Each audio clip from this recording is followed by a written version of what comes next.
Welcome to This Explainer. Okay, quick question. Did you know that getting your power turned on in West Texas means dealing with a massive 10,000 square mile regulated monopoly? Yeah, it's a huge operation. Today, we're taking those complex utility regulations and turning them into a totally practical, step-by-step survival guide for your next moving day. So let's talk about a highly relatable challenge. Say you're moving to a brand new area, specifically the gorgeous, but let's face it, pretty climate extreme regions of West Texas or southern New Mexico. Between the endless cardboard boxes and frantically updating your mailing address, you've got one critical, drop everything and fix it need, getting your utilities activated, literally right now. Just picture it. It's moving day. You roll up to your new place in the dead of July. You step inside to finally escape that sweltering Texas heat. You go to flip the AC switch and nothing. Crickets. You are now officially melting in your own living room. Look, the stress of moving day is completely valid, which is exactly why this explainer is your ultimate playbook. We're going to conquer this utility setup process together so you never have to sweat it out on day one. Here's our game plan for today. Section 1, welcome to El Paso Electric. 2, preparing to start service. 3, the step-by-step guide. 4, agreements and deposits. 5, renewable energy options. And finally, 6, support, solutions, and tips. All right, let's kick things off with Section 1, welcome to El Paso Electric. So, that massive 10,000 number, that is square miles. El Paso Electric, or EPE, is an investor-owned, vertically integrated utility that serves around 460,000 customers across a huge chunk of West Texas and southern New Mexico. Now, why does this actually matter to you? Well, because EPE operates as a regulated monopoly out there. You can't just shop around for a different retail electric provider like you can in deregulated parts of Texas. Your rates, your consumer protections, and all the administrative hoops are strictly governed by state utility commissions. So learning to play by EPE's rulebook is literally the only way to get your lights on.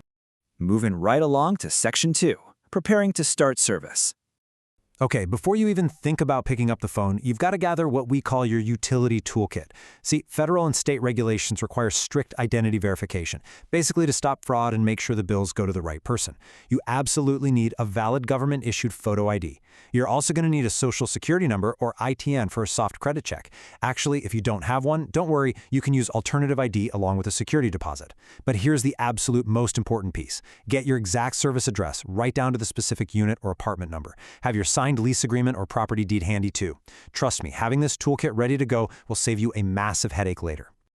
Now for Section 3, the step-by-step guide. Let's get that power flowing. For standard residential service, it's pretty straightforward. Step 1, you've got your documents gathered. Boom, done. Step 2, pick how you want to reach out. You can hop onto EPE's digital self-service portal, or you can just call their customer care center. Step 3 is that quick soft credit assessment to figure out if you need a deposit. And Step 4, activation. And honestly, this is where modern utility tech is a total game changer. Thanks to smart meters, if your new place already has one and the power was previously on, EPE can often flip the switch remotely, like on the exact same day you apply. But if you're building a brand new home, that timeline looks very different. Knowing this up front is absolutely crucial so you aren't left in the dark. First, you have to call their new construction department to kick off a business case authorization, or BCA. That leads to design consultations, site visits, signing easement agreements, the whole shebang. But the big hurdle is week 4. You have to pass strict local safety inspections, like municipal electrical permits. EPE legally cannot and will not energize your property if you fail those local inspections, so stay on top of your contractors. Up next, Section 4, agreements and deposits. Let's talk money. Based on that soft credit check we mentioned, your deposit will fall into one of a few tiers. Got excellent credit, like a 650 or higher? Great. You're looking at a $0 deposit and immediate approval. Fair credit usually means a deposit of around $150. Now, if you have poor or no credit history, that can trigger a deposit of $300 to $400. But hey, don't panic. You can actually bypass this cash requirement. Just provide a letter of credit from your last electric company showing you pay on time, or you can opt for a prepaid plan. Pretty neat workaround, right? And here's an interesting little fact. Regulatory rules actually step in to protect your wallet here. In New Mexico, for example, state law strictly caps your maximum security deposit at 1/6 of your estimated annual billing. That basically boils down to 2 months of power. Plus, they calculate that cap using the previous 12-month billing history of your exact new address.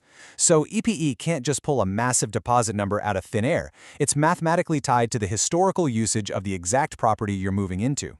All right, moving to Section 5, Renewable Energy Options. EPE is making some pretty aggressive moves with their Renewable Energy Act plan. By 2026, their target is a 40% renewable portfolio standard. What that means for you is that 40% of the energy supplying retail customers in New Mexico is aimed to come strictly from zero-carbon, renewable resources, and they're steadily climbing toward being 100% zero carbon by 2045. So how are they actually pulling this off? Well, according to official testimony filed with the New Mexico Public Regulation Commission, EPE is relying on massive infrastructure projects. Take the Santa Teresa project, for example. It's a proposed facility combining 150 megawatts of solar with 150 megawatts of battery storage. It's gigantic projects exactly like this one that are pulling green power directly to your new AC unit, all while keeping costs below strict regulatory limits. And finally, Section 6, Support, Solutions, and Tips. Okay, I highly recommend you take a quick screenshot right now. Having the right regional numbers saved in your phone can save you hours of sitting on hold.